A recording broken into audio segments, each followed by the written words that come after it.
Tay, magpakilala ka sa kanila. Anong pangalan mo? Ako po si Tay Orendain. Wow, very good, Tay.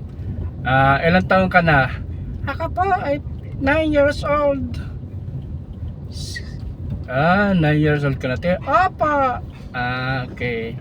Saan ka pinanganak, Tay? sa Camias Road, Quezon City. Wow, ang galing talaga ni Tay magsalita. Very good, Tay. Ilang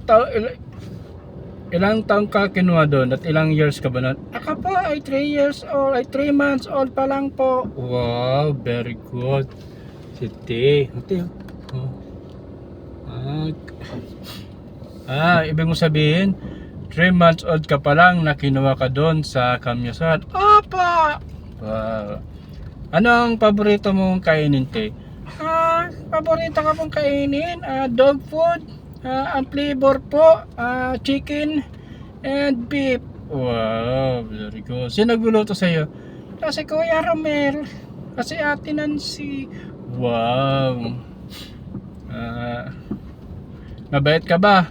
Opo, minsan naman po may tupak, minsan naman hindi po, malungkot. Bakit ka nalulungkot? Bakit ako hindi malulungkot? 3 months old ako na kinuha ninyo, tapos hindi ko nakita aking mga magulang. Wow. Ganun ba? Opo, Tatanungin kita, Tay. Mahal mo ba kami? opo, mahal na mahal ko po kayo.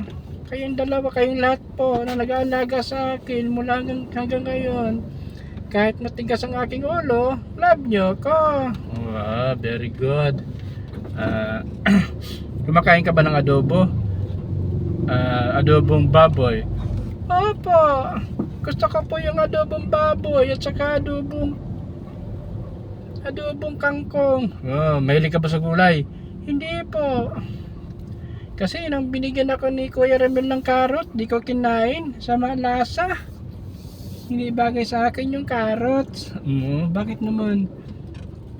Kamote. Kamote po. Isa pa po yun. Hindi po masarap ang kamote. Wala po sa lasa. Ganun ba? Opo. Kuwawa ka naman. Sige, Tay, ha. Maraming salamat sa pag-interview sa'yo. Sige po Kuya Ramil. Thank you po. Ayan, mga friends, ha. Nakausap natin si Tay, ang aking alaga.